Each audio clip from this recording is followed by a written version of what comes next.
Hello everybody, we're going to do another beer review tonight, strangely enough, that's why I'm sat here. Sorry, the wife's just toddling up downstairs, she's just set the camera off for me and now she's going to go and finish watching Dancing on Ice. We're going to do a very unique style of beer today, a Belgian beer that's only found in, I think, one main region, the region called Pajottenland.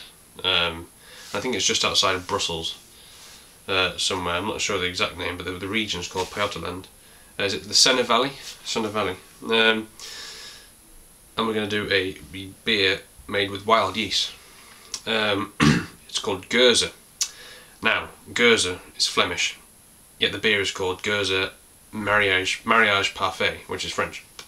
Of course, obviously don't forget Belgian, half of it speak French, half of it speak Flemish. Now, Flemish is just basically Dutch, with a few twists and kinks, I think. But Mariage Parfait actually means perfect marriage, because it's a blend of beers. It's the same beer, but it's a blend of 1/3 old beer, no, sorry, 1/3 young beer and 2/3 old beer that's, you know, maybe 2 or 3 years old.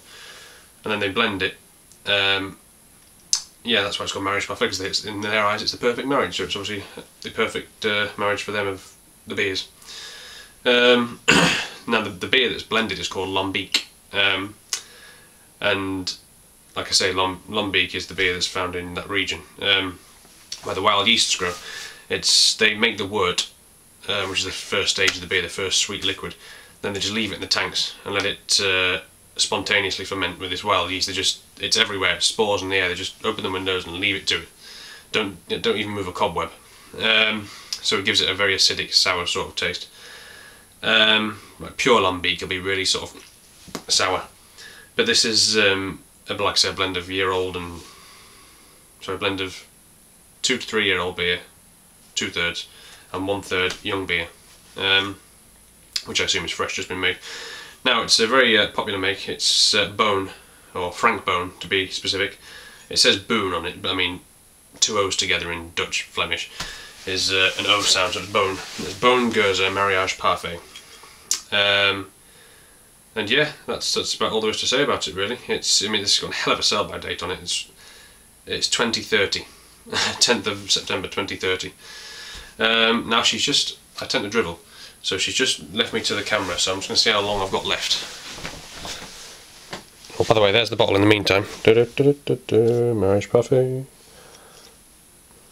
Cork as well, 375ml bottle. Right, 6 minutes. Cool.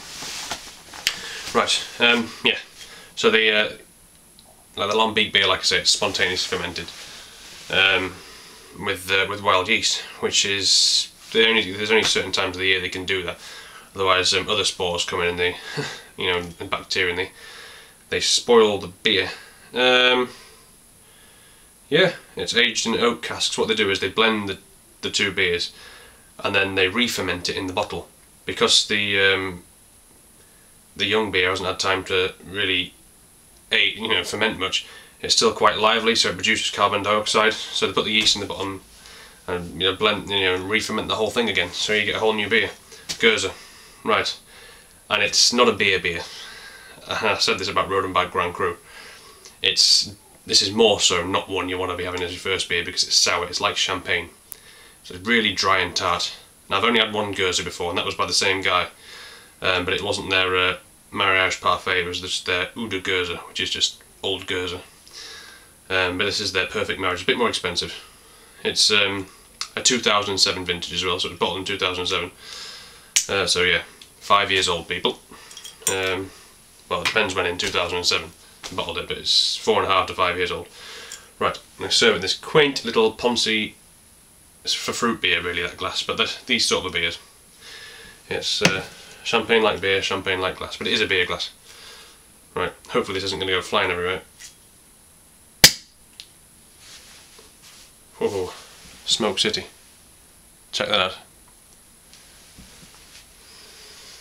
Oh, smells twangy. It's got a very funky smell about it. Let's just pour it out. Like I said, it's bottle conditioned, it's re-fermented in the bottle. But it's a naturally hazy, cloudy beer anyway. It's not going to have much of a head to it. It's very, very carbonated, natural carbonation. Wow. Ooh, my word.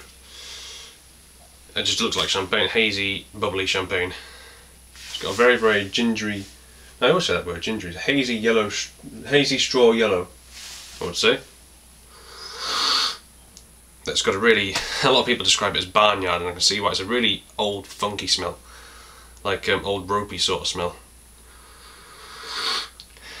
There's not much room for it to agitate in this glass. But yeah, old, straw, funky, really, it's an old smell. It smells like it's been aged. It smells like the old wood. It smells a bit like old damp wood, but it's also got a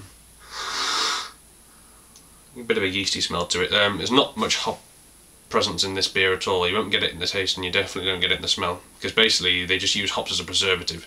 They don't use it to flavour, so they dry out the hops within an inch of their life, so they've lost all the flavour, and they use it simply to preserve the beer, not to make it taste any different. I'm gonna have a taste anyway. Cheers.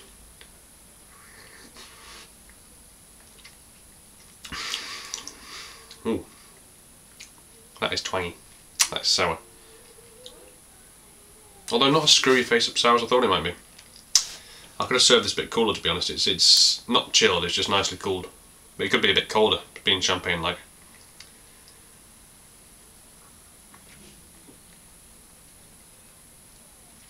And I forgot to mention it's 8% alcohol, so it's very strong.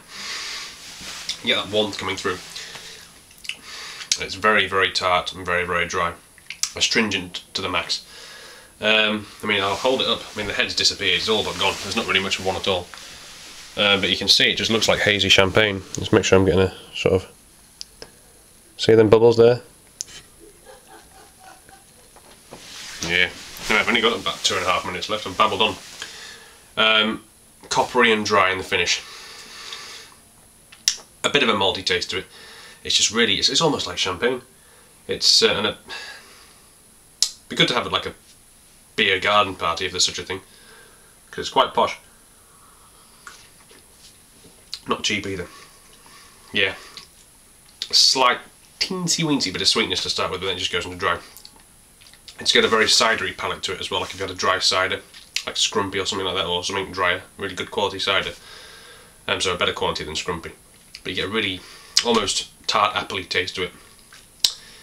And you can taste the influence of the oak as well.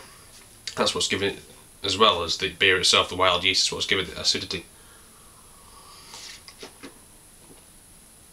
Like I say, I would say you'd have this with food. Bit of a pineapple-y, twangy, citrusy sort of taste to it as well, which is normally would be largely due to the hops, but in this case it's not, because there's no hop presence in it. Like I say, the hops are purely, there's no taste or smell, it's just purely for preservation and antibacterial qualities and things. Yeah, tart, astringent, old ropey, a lot of old barnyard funk. It just smells old. It smells old and ropey. But then you think, actually that's quite nice. Well, you know, gives it a character. But no, it's not pure lambic, because pure lambic would screw your face up. This is very, very nice actually, and very, very pleasant, and I'm really enjoying it. Time-wise, sorry. 1 minute. Let's just sum it up. So, pour a little bit more out. No, we'll do that in a bit. Sorry, this is a very, very slapdash review, sorry, because I'm in a big hurry. But yeah, Geuze Mariage Parfait. Get hold of it. You can keep it till 2030, and that's just this one. So yeah, dry, old, funky, twangy, not very hoppy, tart, refreshing.